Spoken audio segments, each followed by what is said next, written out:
The first one here is just having that basic mechanics of that fundamental skill of just changing pitch. Because if you don't know what it feels like to change pitch, how can you even sing on pitch? And number two is being able to recognize when you're on pitch, or like at least generally in the area, versus when you're not.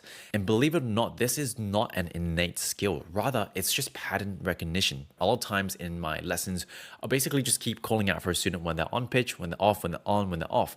And then over time, eventually, they start to build their own sense of intuition.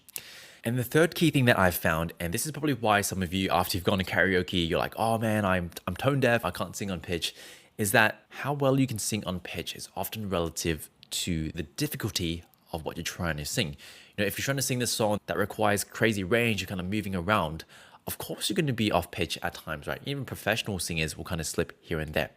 And so really the third key thing is finding a very, very nice progression that allows you to keep being on pitch, build that intuition. And often with students, I'll start off with very, very simple scales, sometimes even just a single note, but we gradually progress them to the level of singing again. And so I found that by simply focusing on these three areas, my students sing on pitch better.